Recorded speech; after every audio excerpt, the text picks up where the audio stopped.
A very fascinating meeting took place at State House Nairobi on 29th June 2016. That was before the contested general elections of 2017.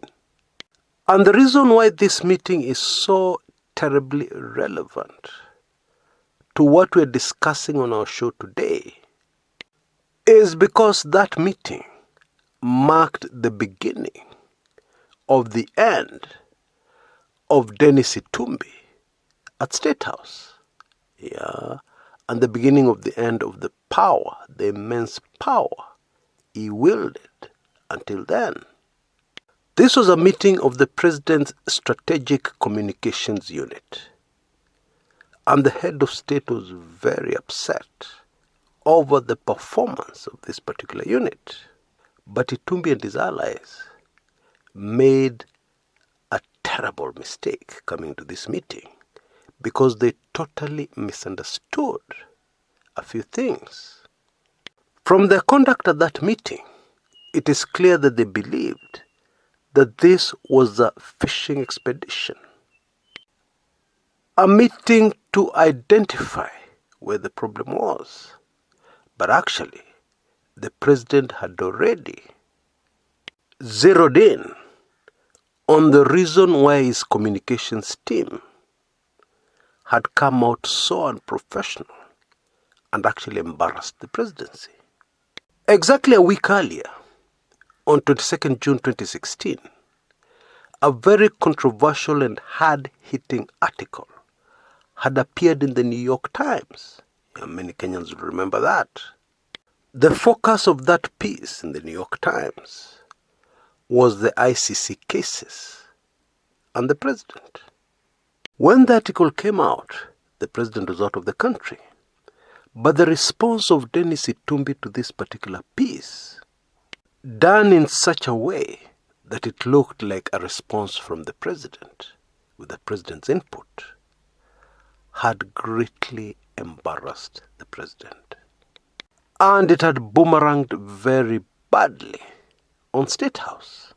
And what was so terribly wrong with that response is that it had come out very clearly as an attack on the New York Times, rather than a response on the issues raised in that article. For older Kenyans, this had come out like an attack by KANU sycophants during the KANU days on a very factual piece in a local newspaper. In those days, KANU would respond with insults and threats rather than address the issues that had been raised.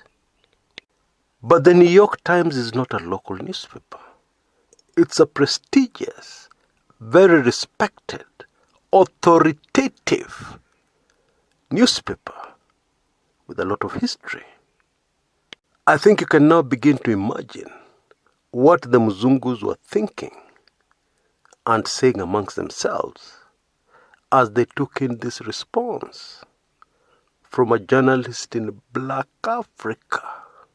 This is important so that we all understand and picture the kind of embarrassment this particular episode must have caused on the president.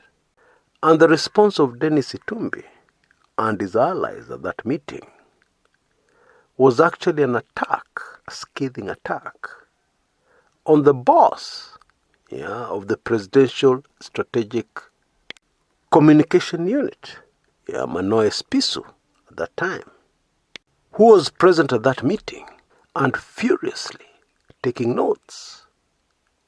But when the president finally spoke, there was no doubt that he was very angry. And he completely rubbished what Itumbi and company had said.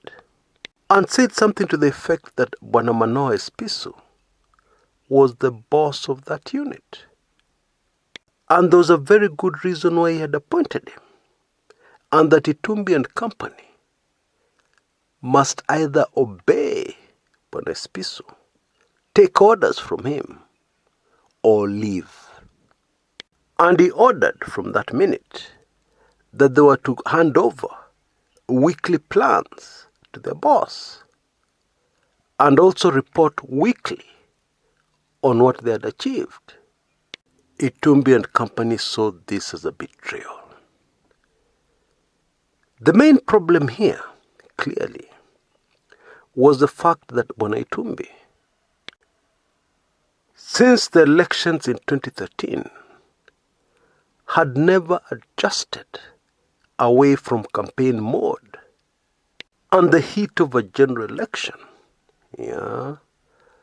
to serving a sitting president. Those two are very different. In my opinion, this incident, this particular meeting, also brought out very clearly the arrogance of Bwana Itumbi, even towards people who are much more experienced, much older than he is. But of course, Kenyans never got to know about what had unfolded at this meeting. And the 2017 presidential elections and general elections arrived. And of course, Itumbi and his team played a critical role in those particular elections. But when 2018 came along, actually in the middle of 2018, Itumbi and his team, which were focusing on the digital side of the communications, were kicked out of State House. And the offices were relocated to a government building in the CBD. And that was when it became clear to many Kenyans that there was something wrong. That Itumbi and company had fallen out of favor with the president. And it was at this point that they shifted allegiance to Deputy President William Samoei Ruto and his 2022 ambitions. If this had not happened, the shifting of allegiance, it would have been very difficult to understand what the 36 bloggers and Itumbi were really all about. And more importantly, the damage they caused and continue to cause in Kenya. And indeed, its far-reaching impact. For example, did you know that social media in Kenya, and especially Twitter, is completely controlled by fake accounts acquired from India? Now, let me just quickly break down what that actually means. It means that some people control the dialogue, the hashtags, everything that goes down on Twitter. It also means that when certain people do an opinion poll on Twitter, there's no way they can lose. Or rather, there's no way their candidate can lose. They'll always come out as the most popular in a poll carried out, for instance, on Twitter. How do you lose when you have 100,000 individuals or more fake accounts that you can control to vote in a certain way in that poll on Twitter? How can you lose an argument, a debate on Twitter, when you have that huge number of people all rooting for one side of the political divide? Now, there are a lot of smart Kenyans on Twitter. So picture this. These smart Kenyans have come on Twitter and they have been fooled that the general opinion of Kenyans is going in a certain way according to what has been put together by this group of Kenyans who control social media. Now, I've done a set of videos revealing all this in great detail and a lot of other things that are very wrong with our social media space, thanks to these fake accounts acquired for a purpose, to force Kenyans into a certain kind of opinion, mpende mspende. Now what I've done is that I've put a link in the description area below that leads to all these videos. I highly recommend that you take them all in, because this is very important, and it is very important that we all understand what has been going on, especially at such a critical time in the history of our beloved motherland, where we cannot afford to make any mistakes going forward. Others will have no country left. It is okay to support one side of the political divide. There's nothing wrong with that. It is okay to support the deputy president.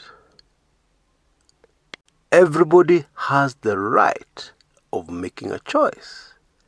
However, it is not okay if things are skewed online to form a certain perception, to force Kenyans to support a certain candidate. That is very wrong. It is immoral. It is unacceptable. Until next time, this is Chris Kumekucha.